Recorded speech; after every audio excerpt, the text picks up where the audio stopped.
Welcome to the QB Chronicles, an SMU Football Podcast with Garrett Gilbert and Kyle Padron. Join former SMU quarterbacks Garrett and Kyle as they break down each week's game, offering insights from their own experiences on the field. In addition to game analysis, we'll also bring you special episodes featuring interviews with past and present SMU players, sharing their stories and perspectives. Whether you're a diehard Mustang fan or just love football, this podcast is your go-to source for all things SMU football. Pony up.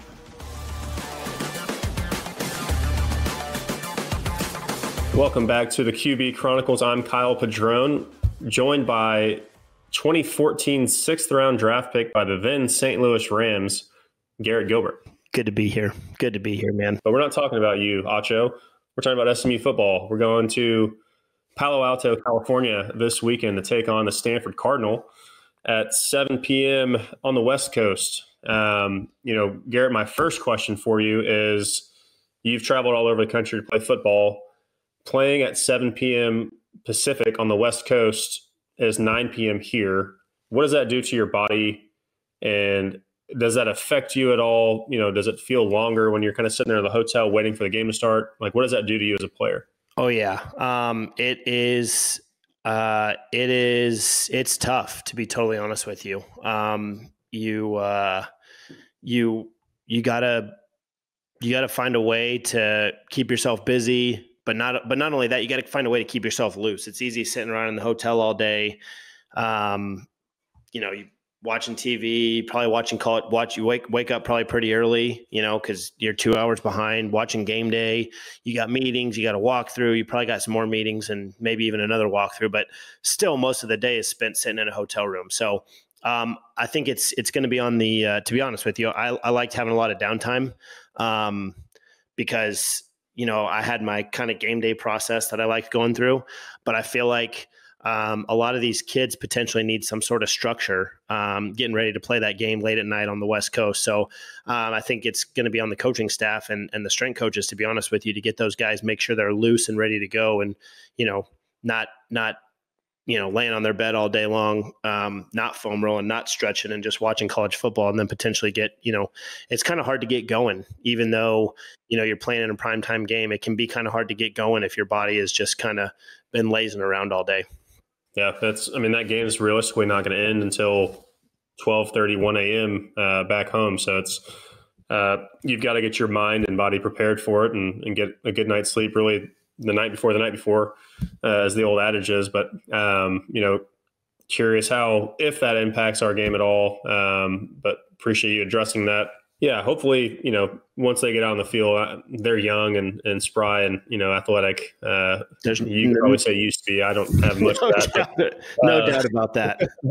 But, as far as, jumping into Stanford, what are you seeing from them so far? Obviously, they're having a down year. They're 2-4 on the season. Offense, I watched them play TCU, but I haven't watched a game since. I've just been score watching and kind of checking stats here. But, of what you've seen of Stanford, what do you think of the matchup we have in front of us offensively and defensively? Well, I watched a little bit. To be totally honest with you, they got blown out by Clemson. They got blown out by Virginia Tech. But most of these other games, and they got blown out by Notre Dame. But I watched a little bit of that game this past Saturday.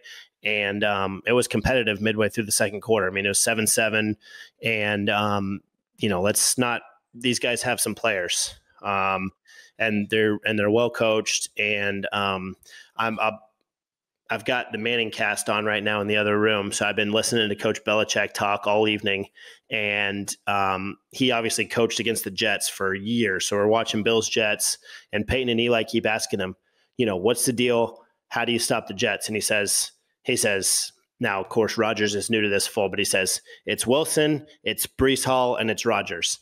And that's it. And he makes it pretty simple. Well, when you look at Stanford, it's the quarterback, it's Ashton Daniels, and it's Eric Iamainer. And that's it. That's who we have to stop. Daniels has been, obviously, he's their leading passer as the quarterback. But he's also their leading rusher. He's got almost 300 rushing yards on the year. And then Iamainer has 27 catches. That's more than our leading receiver. 333 yards. That's more than our leading receiver, and 3 touchdowns. So our eyes got to be on those 2 guys, and that's how we win this game, is to stop those 2 guys. And I think it doesn't go any further than that. I mean, that's what Coach Belichick's saying, and if it's good enough for him, that's good enough for me. It's pretty. Football is certainly a team game, but we're talking about stopping 2 really good players, and that's where their offense goes through. Yeah, no, I think the great ones, Belichick certainly falls into that class, but they find a way to simplify the game, simplify the X's and O's. And I think Stanford's offense is 2 to 3 players, in this case, really the quarterback and the receiver, with the quarterback also being the leading rusher. And I think to, further emphasize, just simplicity of the game, Stanford's been a team all year that turns the ball over. They're -3 in the turnover ratio. So another stat to watch, as Club Takeaway has had tremendous success in the first 6 games, of our season. I think it's something we need to watch, go in, set the tone early on the defensive side of the ball, create some turnovers, whether it's punching the ball out, making interceptions and intercepting Daniels, but finding ways to get our offense on the board and on the field more frequently, and even going and scoring defensive touchdowns like we've been doing. Obviously, that's extremely helpful. But I think knowing that they turn the ball over and Daniels has a tendency to put it in a bit of harm's way, be excited to see and interested to see, how many turnovers our guys are able to generate with, the speed that they play with, but the aggressive nature they play with as well. See how many balls we can take away. Yeah, our defense ought to be on high alert. I mean, you just said it. Daniels has had a knack for turning the ball over this year. He's had an interception in each game they've played, I think, or he's averaging 1 per game anyway. And so we ought to be on high alert to go make some plays and get the club rolling out in Palo Alto. Yeah, and I think just a couple other stats to point out. Stanford offensively is only averaging 20 points a game. Could be something where, hey, it's, offensively, we're going to go put up 35, 40, 50 points. If they don't score more than 20, they can, obviously want to hold them less than that. But if they go average 20 points, we're going to blow these dudes out. Let's keep them out of the end zone, of course. But if we happen to give up 20, we should beat these guys pretty handily. We're 15.5-point favorites. Again, not betting advice. Take the ponies to cover here. Not professionally anyway. Just check my college pick'em record if you'd like. Just casually mentioning 15.5-point favorites. Ponies should cover.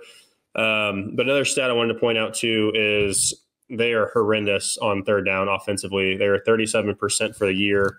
They're struggling mightily. And for those just kind of, we used to talk about, I don't know what you guys' goals were. Sorry to cut you off because I know you're rolling there, but just for some context there, we always talked about being 45% or above. So they're looking at failing 2 or more, basically not staying on the field, around 2 more times per game than you want to be averaging on third down. And a lot of that has to do with them not getting into third and manageable situations. 3rd and 8's obviously, this goes without saying, but 3rd and 8's obviously a lot harder to convert than 3rd and 3. So that's another thing that on defense we need to be, watching out for, is keeping them, stopping them on early downs, forcing them into hard to achieve third downs. Yep. Yeah, I think the other thing I'm excited for, I've noticed it the last few weeks, but Red has been taking the ball in the first half, which I love. I love, again, the aggressive nature. Let's take the ball. Let's go put some points up quickly. Offensively, we've done that in the first drive the last couple of weeks and gone down to get points quickly. And I think, from when I was playing, and Garrett, when you were playing, when the opposing team, they take that opening kick and they go down and score 5, 6, 7 plays later, it's like, oh, damn, like we're already down 4 minutes off the clock. We've got to go respond to it. And I think that puts pressure on him. And I like the way that, Red's thinking about this is let's go get the ball. And, I hope in our case, we either win the toss and take the ball, or if we lose, Stanford decides to kick. I love having the ball first, always have, and excited to see if that continues to be a thing. But I think it does put a lot of pressure. Again, our offense is hitting a stride, and if we can go put up points quickly within the first few minutes of the ball game there, I think it puts Stanford at a disadvantage and gets Daniels probably, pressing a little bit, where some of those turnovers become more frequent and consistent for our guys playing on defense. Yeah, I think I totally agree. I mean, having played for Coach Belichick, we were always big into deferring, taking the ball in the second half. That being said, I'm all on board with it. I love what you're saying. We talked earlier about kind of sitting around the hotel room all day. You sit on the sidelines for a 5-minute drive early in a game, and then first time you touch the ball, you're down 7-0. Talk about finding a way to kind of just get a little bit, tightened up. Is that you've been kind of getting ready to play all day long. You go warm up, we kick off, and then you don't see the ball for 20 minutes. Or 20 minutes of real time, 5 or 6 minutes of clock time. And that can certainly have an effect. So yeah, I'm with you. And he's obviously Rhett. We talked on our kind of mid-season review episode about how Rhett's kind of getting more creative. He's loving his opening script. And that's evidenced by the fact that we've been marching it right down the field early in games. And so I'm excited to see, hopefully that continue. Anything you want to highlight as far as things to watch from either Kevin or, offensively in the passing game, anything you want to spotlight that you're either interested in seeing what we do differently or hopefully keep consistency with? Yeah, I think, just kind of looking at these numbers here, this is a team that's really not highly ranked anywhere statistically. And certainly not to say that they can't go play football, because they've competed. They've played a lot of competitive games. They went on the road to beat Syracuse earlier this season. But I think that, this is a game, and it's going to be, this is a game where we have the better players. This is an ACC game where we have the better players and we are the better team. And I think it's another one where we ought to go with. These are the types of games that big time programs go win. And it's a road game. Sure, it's on the West Coast. Sure, it's at night.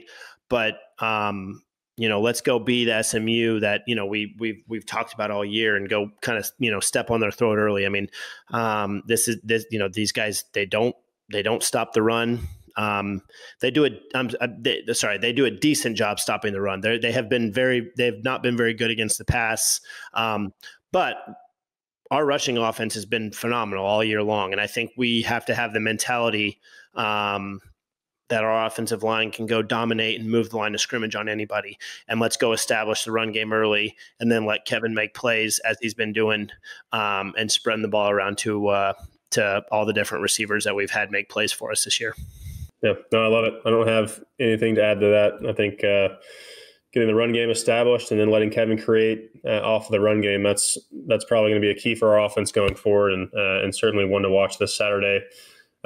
We appreciate you all listening to this week's episode of the Pat and Go preview for SMU-Stanford, and look forward to breaking down the game on Sunday evening and being back with you all again shortly.